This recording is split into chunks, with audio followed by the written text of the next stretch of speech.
ഇനി അടുത്തതായിട്ട് നമ്മളൊരു ഗ്രേപ്പ് മിൽക്ക് ഉണ്ടാക്കാൻ പോകണം. ഇനി ഗ്രേപ്പ് മിൽക്ക്, നല്ല കറുത്ത ഗ്രേപ്സ് 1/2 കപ്പ്, 1 കപ്പ് വെള്ളവും 2-3 ടേബിൾ സ്പൂൺ പഞ്ചസാരയും കൂടി ചേർത്തിട്ട് ഒന്ന് വേവിക്കുക. എന്നിട്ട് അരിച്ചെടുക്കുക. അത് ഏകദേശം 1/2 കപ്പ് കിട്ടും. തണുത്ത പാല് 1 cup. Milky Mist sweet and condensed milk 2-3 tablespoon. Grape milk എന്ന് പറയുമ്പോൾ ഏത് ടൈപ്പ് ഗ്രേപ്സ് ആണെങ്കിലും കുഴപ്പമില്ല. ഇത് സീഡ്ലെസ് ആയിരുന്നു എനിക്കുണ്ടായിരുന്നത്. കുറച്ച് നീളമുള്ള ഇപ്പോൾ കിട്ടുന്നുണ്ടല്ലോ. അത് കുറച്ചെടുത്തിട്ട് കുറച്ച് വെള്ളവും കുറച്ച് പഞ്ചസാരയും കൂടി ചേർത്തിട്ട് നന്നായിട്ട് തിളപ്പിക്കുക. ഒരു മധുരമുള്ളൊരു സിറപ്പായിട്ട് വരും ഇങ്ങനെ. എന്നിട്ട് ഇത് മിക്സിയിലിട്ട് നന്നായിട്ട് നമ്മൾ ബീറ്റ് ചെയ്തിട്ട് അത് അരിപ്പയിലൂടെ അരിച്ച് മാറ്റണം. അപ്പോൾ ചെറിയൊരു അതിൻ്റെ ഒരു സത്ത് കിട്ടും. ഓക്കെ, ഗ്രേപ്പിൻ്റെ ഒരു കോൺസെൻട്രേറ്റഡ് സത്ത് അത് ഞാൻ കാണിച്ചു തരാം. ഇങ്ങനെ കിട്ടും. ഓക്കെ, ഇതിനെ വേറെ ഒന്നുമില്ല. ഗ്രേപ്സ് കുറച്ച് വെള്ളത്തിൽ വേവിക്കുന്നു, അതിൽ ഇച്ചിരി പഞ്ചസാരയും കൂടി ഇട്ട് വേവിച്ചിട്ട് ഒരുപാട് മാഷി ആവുന്ന പോലെ ആവണമെന്നില്ല. ഒന്ന് പൊട്ടി തുടങ്ങിയാൽ മതി. ചെറുതായിട്ട് പൊട്ടി വരുമ്പോൾ ഒരു 5 മിനിറ്റ്, തള വന്നൊരു 5 മിനിറ്റ്സ്.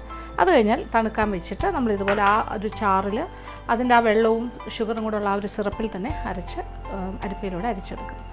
അത് റെഡി. ഇനി കുറച്ച് തണുത്ത പാലിവിടെ റെഡി. ഇനി എന്താ വേണ്ടേ? ഗ്ലാസ് റെഡി ആൻഡ് കുറച്ച് condensed milk, that is milky മിസ്റ്റിൻ്റെ sweet and condensed milk.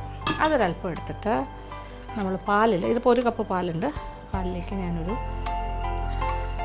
2 tablespoon milky മിസ്റ്റിൻ്റെ സ്വീറ്റ് ആൻഡ് കണ്ടൻസ് മിൽക്ക് ചേർത്ത് നന്നായിട്ടൊന്ന് മിക്സ് ചെയ്യാം. അതിനാവശ്യമുള്ള ഒരു മധുരം. അപ്പോൾ ഇതിനും ആവശ്യത്തിന് മധുരമുണ്ട്. ഇനി എന്താ ചെയ്യാൻ പോണേ? ഇത് നമ്മളൊരു ഗ്ലാസ്സിലേക്ക് ഒഴിക്കാം.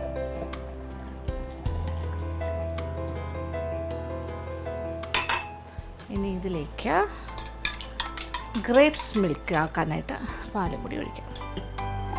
ഇത് മധുരമുള്ള പാലാണ്.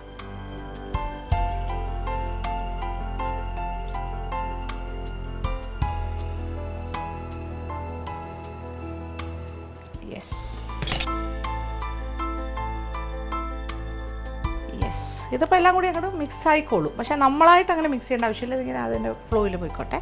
കുടിക്കുമ്പോൾ എല്ലാം കൂടെ മിക്സ് ആക്കിയിട്ട് അങ്ങനെ നമ്മുടെ ഗ്രേപ്പ് മിൽക്ക് ഇസ് റെഡി. നല്ല തണുപ്പിച്ച് കഴിക്കണം. ഇത് ഫ്രിഡ്ജിൽ വെച്ച് നന്നായിട്ട് തണുപ്പിക്കുക.